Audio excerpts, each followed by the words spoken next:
Welcome back to the neighborhood, boys and girls. Our first guest of the night is long time coming. Marc Ricci, broker owner of Prime Realty Partners. Marc, welcome to the neighborhood. Thank you. Thank you very much for having me. I appreciate it. This is like 8 months, 9 months in the making. That was my fault. No, not really, because the one time we were set to go and I got COVID, I had to cancel at the last minute, and we've been going back and forth missing. But I'm happy to be here. Thanks, man, for putting it together. You're one of the people that I love the movers and shakers in the business. And I love talking to people. The whole idea for doing this was to get to know the personal side of people, not just I did this many volume, I did this many. The stuff that doesn't matter. Yeah, the stuff that everyone seems to promote. Right. So we do a little different stuff. We like to talk about the before and then the future. So sure. Talk a little bit about your journey, how you got to broker owner of Prime Realty Partners, where you started, how you stumbled upon the real estate business, and how you got to this side. That's a long time ago. So I've been in the business for 20 years. Okay. I was living in North Carolina at the time and in the restaurant business. I was managing a restaurant, and my mother owned an advertising and PR firm. And her firm had the national account for a large real estate franchise. Okay. And so my mom called me up and said, look, we're thinking about getting this real estate thing. How about we buy the franchise, you come up and you run it, we'll be silent partners. And I was still working the restaurant business at the time, and my sister had just moved to Arkansas with her husband and a couple of her kids to do missionary work. So I think part of it was to get me back home because there were no kids around. So I was interested in it. I was getting tired of the restaurant business, and I've always had an entrepreneurial spirit. My mom owned a business, my father owned a business, in addition to being a teacher and a coach. And I said I'll look into it, came home, looked into real estate. I said, all right, I'll give it a shot. And went back down to the restaurant to let the GM know what I was doing and planned on 4 or 5 months. That night at the restaurant, got held up at gunpoint. Guy put a gun to my head, and God does for us what we can't do for ourselves sometimes, for sure. Yeah. Luckily, he locked me and the bartender in the beer cooler. So we sat down, had some drinks for a little bit before we got and then I stuck around for a few more days, came home, and I got my license at the real estate school. I passed the exam March 3rd, and March 5th opened the doors to the franchise. I had someone who was the broker of record. I was the owner of the franchise, and for 5 years just went full steam ahead. And that was back in 2003, where it was easy to sell a house. Sure. You could sign on a lawn, and that was it. And the house went. So for 5 years, I did real estate. I had no idea what I was doing. After 3 years, I got my broker's license, and then the broker of record passed and went and did something else. Gotcha. And then I've been broker since. And after 5 years, we did not renew the franchise term that we had. Knew we wanted to get out of that model. It was a discount brokerage, a flat fee model, and in different markets, there's different models that come and go. Sure. And in a challenging market, those types of models typically have great challenges, and we knew we didn't want to renew with them. So after that, I jumped on board with Long & Foster. Okay. And I converted my office to a satellite branch of Long & Foster, which was a way for me to continue having my office do what I wanted to do and have the backing of a large brand behind me. And I did that for 6 months and realized I knew nothing about the business and I didn't know what I was doing. Right. So shut down that branch, went back over to Morristown, where I was hubbed out of, and just dove in head first to understand the business, knowing that I wanted to get back out and open another office. Nice. So started to build a team. And then probably about a year and a half later, went out, opened up a net branch of Long & Foster in Medford. Okay. We had, I think 14 people on the team. And we did that for about a year and a half. Then the company approached me about taking over and being manager and employee of one of the offices. Timing was right for that to happen. Timing's right for everything. Sure. And the other part is that I realized the team that I had built, I didn't do it the right way, did it for the wrong reasons, and that's all hindsight, and I learned a lot from that experience. And then I was manager of the Long & Foster office in Cherry Hill for 3 years. And then after that, I was with Weichert for 3 years and managed an office there for 3 years, and then decided I really wanted to get out of that model. I'm not a corporate guy at all. For those of you who know me, know I'm not a corporate guy. I was gonna say, Yeah. you keep using the big corporate names, and Yeah. I'm thinking to myself, man, that sounds like But look, square peg in a round hole. yeah, I'm not a corporate guy, and look, they were wonderful experiences. I learned Sure. a lot from it, and all led me to where I am now. And I hit a point in my life where I sat down. I think I was 43 at the time, and I wrote down a list of what I wanted for my future, for my retirement, and what I wanted to get out of the business. That was the first time I'd ever done that in being in the business. And I think at the time, 14 years. And I looked at it and I said, "Can I do this doing what I'm doing now?" And the answer was no. So I moved on from there, went to go work for a guy that owned a Remax franchise, but also did primarily real estate investing. Bought and flipped 50 to 60 properties a year, did wholesaling, had rental properties, and I wanted to learn that piece of the business, and I'd never learned, never knew that piece of the business at all. So I went there I was there for about a year and a half, and after a year and a half, I just said, okay, time to go and do my thing. Yeah. Do my own thing. And I appreciate all the time I spent with those companies and the people that I work with. They helped teach me a lot. I learned a tremendous amount of lessons, but it was the timing was right that it was time to go off and do my own thing. And from that, Prime Realty Partners was nice. So. Where did that, like, I know the name, or where did that come from? Were you like sitting down, writing down 77 different options and asking 15 people, or was it just like the light bulb went off and you're like, boom, I'm Prime Realty Partners? No, it was actually my wife. Okay. My wife named it. I was trying hard to think about it, and I'm not a creative person. Okay. I'm not, and that's why. So when my mother owned the advertising and marketing firm, I went to work for her for about a year and realized that wasn't. That's for not me. your. That's not your. We gig. would sit in creative meetings, kicking around different ideas, and after I throw out 2 ideas, they'd be like, "Okay, man, you can't talk anymore." Yeah. You're the execute guy. You're not the. Don't be creative about it. But it was important to me as far as what the structure was and how I wanted it to be. That the brokerage isn't about me. So I don't have my name on the brokerage for a reason, because it's not about me. It's not about Mark. It's not about Marc Ricci. And Prime was actually my grandpa's name. Okay. So I never met him. He passed away when my father was 17, but his real name was Premiano, and my grandma called him Prime. Oh, nice. So, and Prime Realty was taken, so I couldn't be Prime Realty, so it became Prime Realty Partners, and kind of a little nod to how we work with the agents that do feel that I was going to say, I think Prime Realty Partners actually sounds a little more inviting. You know what I mean? It makes you. It's good to feel like most people are bullshitting you when they say, "Come and work for me. We'll be partners." Yeah. You know what I mean? But if you can pull that off with your culture and make your employees really feel like they're partners, it's a huge win. And look, and it's I hate the word employee. I never say that anyone works for me. I don't like that. I hate the term boss. I hate boss. It's not what the business is. Yeah. Everyone in our industry are 1099 independent contractors. They are self-employed business owners. Sure. And I'm there to help support that and help that grow. And there's not anyone in Prime that works for me. I hate that, and they know that I hate that. I can't stand that. Bugs me. All right, now for your personal side, what do you do for like personal development? Do you do training courses, podcasts? Are there any people that stand out here for you? Like, how do you get your juice to get the best version of Marc Ricci to give to the people in your life? I don't mean for it to sound corny. I just look at my kids. Okay. I mean, look, everything that I do is for my kids and for my family. Sure. You have between the two of us, we put together, a couple football teams. Yeah. But for me, it's, I look at them and I know what I want, and I know when I want things, and the reason I do what I do is for them. That gives me the motivation itself. I listen to some podcasts here and there. I'm not a reader. I don't read all the books, and I don't get up at 5 o'clock in the morning. And I mean, I get up at 6 to get the kids off to school, right. But I don't function in the gym at 6 a.m. I don't. I know that's not the highest and best use of my time, because it'll be a waste of time at 6 a.m. Right. So I've never been one of those guys. I've done the Miracle Morning. If you heard of the Miracle Morning, the book, loved it. It was a great book. But what was great about that, and it really teaches you how to get your day set and how to prepare for it in your mind, mentally, emotionally, and to really make sure you have the most productive day. But what's great about it is that it talks about getting up at 5 a.m., but one of the great pieces of it is that know yourself. Know yourself when your highest and best use of time is. Right. When are you most productive? And you balance it around that. And I love that. And I'm not productive at all. I've never been a morning guy.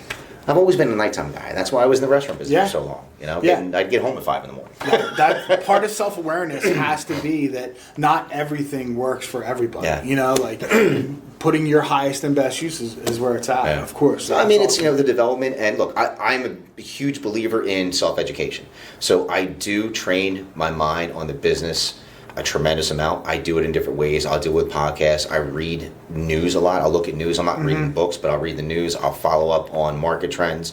I'll check out our industry publications.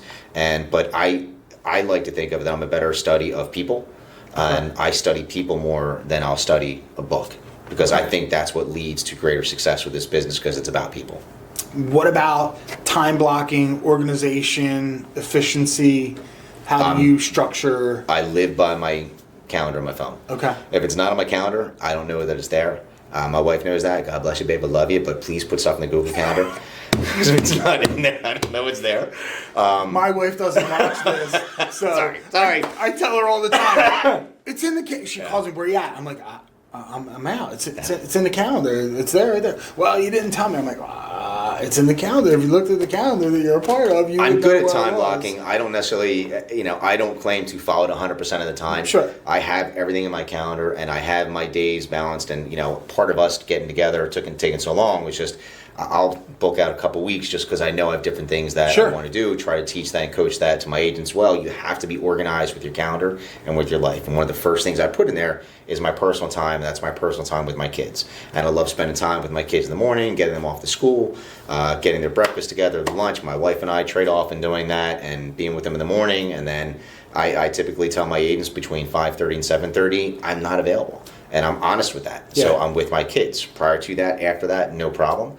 But I like to be with my kids, and I want to be present when I'm there. So that's probably a pre-answer to this question, but I know that I personally have a problem as a business owner being 100% present when I'm home. You know what I mean? How do you prioritize that, where, like, putting the phone down and leaving the phone down when Watch your kids. The fire's lit? And someone needs to call the fire engine. You're the one that has to fix it. How do you not address it for an hour and a half? Because you watch your kids. Yeah. I mean, you watch your kids, and when I'm out at my different kids' functions or events, the kids are watching their parents. The kids are watching their parents engage or try to engage with them. And I'll look around, and you have all parents that are like this, and it pisses me off. But the kids are watching, and I don't want to be that person that I'm physically there, but I'm not mentally there engaging with my child. And the other part that I've learned too, and I'm sure you have in years of business, is that what one person may think is a fire is not a fire. Yeah. And I think part of our role as leaders is to help educate them and train them that, look, this is something that you can handle. You don't need me for it, to validate it. And I like to say, and I like to tell people, don't ever come to me with a problem. Come to me with a problem and what you feel a solution is. Whether your solution's right or wrong doesn't matter. But that's training your brain to come up with the solutions. We have to be great problem solvers in our industry, in our business. And the people that are most successful aren't the greatest realtors, the greatest loan officers. We're the greatest problem solvers. Yeah. And if we can spend our time understanding how to solve those problems, and sometimes that's directly and indirectly, because if I don't answer a call, then the next thing may be, great, someone may Google something, or they'll think of that. Because I think the initial gut reaction for a lot of people is that I'm going to call my support person right away, rather than going through the process of trying to figure that out on my own. And as a business owner, we have to be able to do that and think about what those solutions are. Yeah. I would tell you that's probably my weak point.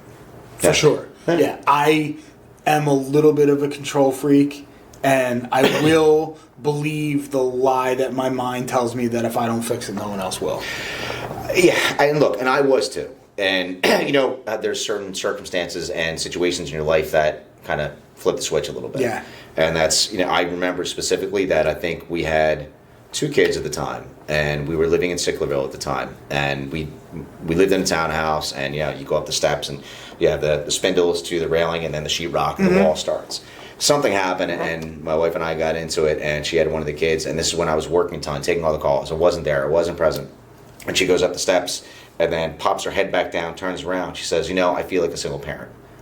And that was a dagger in my back that, holy cow, I need to I need to reprioritize things in my life. And that was kind of an eye-opener to me, that I need to change things about the time that I give and what actually means a lot and what's purposeful.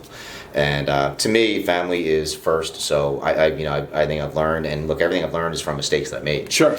So I think it's being there and being present for the family. Nice. Now, do you still produce? No. You don't write business. You don't sell anything. Nope. Wholesale flips, anything like that at all? So the only thing that I do as far as self-production are properties that I'm involved in, and it's something that I may buy for a flip.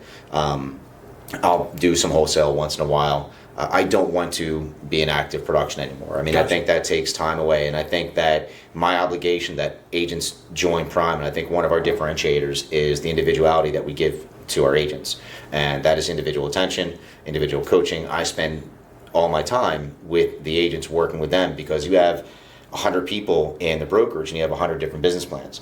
I can't lay something out that's blanket across the board that's going to fit everyone. So I have to understand specifically what the individuals want and then help them cater that plan towards them.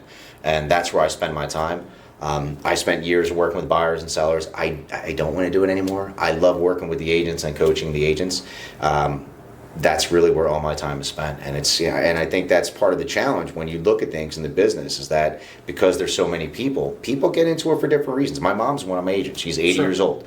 Her plan is very different from Rob's. My boy Rob Eunice. Rob wants to sell 100 homes a year. My mom doesn't want to do that at 80 years old. She's happy selling. Pay for like healthcare, right? That's a lot of older people are like, hey, listen, if I can afford my prescriptions, 4 houses a year, I'm good. That's what I want. Well, my dad's a retired teacher, so they're okay. Okay, nice, as far as healthcare. But she does it. I mean, it keeps her mind young. It keeps her motivated and energetic. And, she has her play money to go to the casino when she wants to do that. But she doesn't want to sell 50, 60 homes a year. So that's a completely different business plan. And the other part, too, is that there are people that are in the business who are part-time. And you can sit down 10 people in a room and ask them what their feelings are on part-time agents and get 10 different responses. I don't mind. I love part-time agents. Yeah. When they do it the right way. Sure. People that want to supplement their income, that's awesome. I respect people who want to do that. I respect people who want to put the time in. Where I start to lose respect is that if your plan is to sell 3 to 4 homes a year, so you have that supplemental income, then you need to put in the effort to make sure that you're doing it the proper way. And if you're not doing that, and you sit there and you look at it as a paycheck 3 to 4 times a year, then I don't have respect for that. Put the effort in, put the time in, perfect your craft, even if it's 3 to 4 properties, because it's not about the properties, the 3 to 4 families that you are helping solve their problem that they came to you to solve. Nice. And people are investing the most amount of money. It's the biggest financial and emotional investment people make in their entire life. Sure. You have to be prepared, and you have to make sure you're self-educated to handle that. Nice. Now, on the opposite standpoint, you recruit. But people recruit you. People look at you to come and join your office. So if someone's watching this and they're thinking they want to maybe join Prime Realty Partners, what makes someone a good match for you? Doing the right thing. My 2 requirements of Prime Realty Partners are do the right thing and don't get me sued. And if you do number 1, you don't have to worry about number 2. Right. It doesn't matter to me the volume of business that someone wants to do. To me, I focus on net dollars and net revenue, net income, not about someone selling $3-4 million a year, because I know plenty of people that sell $3-4 million a year and don't take home as much money as they actually should. Sure. So for me, it's just someone that wants to do the right thing for the right reasons for the people that they work with. Okay. So, and we'll spend the time coaching, training, working with the people one-on-one. Again, there's a specific plan if you want to sell 2 homes a year, help out 2 families, and there's a plan if you want to sell 200. Nice. All right, so now we did previous, now we're going to do future. Okay. April 12th, 2025. Okay. Where is Prime Realty Partners and where is Marc Ricci? Just give me some of the boxes that you're going to check off between now and then in the upcoming 2 years. So for me, with the brokerage, and the brokerage has kind of taken on a life of its own and evolved, and it's something that I didn't anticipate when we first opened up. Mm-hmm. It's not what I planned. I planned on having a brokerage that was small, low overhead, give the agents back the majority of their money, and I go sell houses. And it completely morphed out of that into where we are today, and I've had to pivot, and I've realized that I love what I do more now than the initial plan. So I'm happy and I'm grateful for that. A couple years from now, if people ask me that, I can't give the answer to that because how we grow. I still want to grow. I have 4 offices right now. I was going to say 4 offices. 4 offices. I have the one in Cherry Hill. Rob Eunice manages the one in Haddon Township. I have a Philly location, and we opened up in Bucks County, and Tim Rocca will be running that one. Mm-hmm. We may have more offices, maybe down the shore, may not be, have more agents. We may be thinner on agents. I don't know. I really don't know. I opened up a title company, so I'm a partner in a title company. We opened up June 1st of last year. That's growing. That's been a fabulous venture. Erin Capriati is the president of the title company. Sure. She's doing an amazing job with Melissa Delp, doing fantastic jobs running the title company, providing a great level of service to our agents and our customers. I love watching that grow. I like growing things. So for me, it's let's continue to grow the title company. Let's continue to grow the brokerage in the right way, smartly, with people who want to do the right things. In 2 years, I'd love to have another 8 to 10 rental properties and keep on buying rental properties. Because for me, that's my retirement. That's for my kids. You know, I'm not in a 401k or pension kind of industry. So Thank God. for me, the retirement is properties. Yeah. Delaware, Florida, Maryland, anywhere like that? Are you Genghis Khan and taking over the whole East Coast kind of thing? I have an agent that's licensed with me, Tara Sullivan. She's out in Arizona, doing real estate out there and doing great. She's talking about out there. I've had people asking about Florida. I don't know those markets well enough right now. We're not there. I have much more to focus on around here, and I think there's enough to do what it is that we want to do around here. I don't have the belief or the mindset that I need to have multiple companies making millions of dollars a year. I want to make a nice living, and everyone around me that I work for, they make great livings. And I get to spend time with my family. That's awesome. You know? That's awesome. That's it. So, all right, your final personal question. Mm-hmm. You get to interview one person, alive or dead, throughout history, anywhere, anywhere. Who would Frank you Sinatra. Pick to interview? You'd interview Frank. And what would your first two questions be? Oh, wow, that's a really good question. So was it really you depicted in The Godfather? Which we think that it was. Okay. And what was it like with Marilyn Monroe? That'd be a great question. Marilyn was one of my first loves as a kid, so I might have to ask that question. Yeah. But I've grown up with.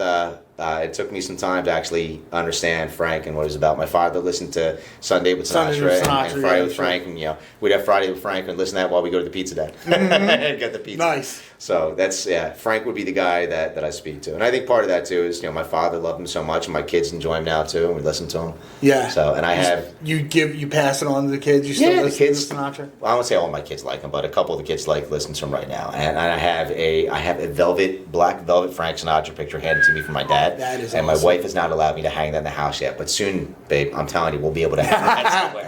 That's going to be the man cave decoration. Yeah, that'll be passed down from generation to generation. Nice. That is awesome. Yep. That's the first time someone said Frank Sinatra. That's a really good answer. Love Frank. That's really good.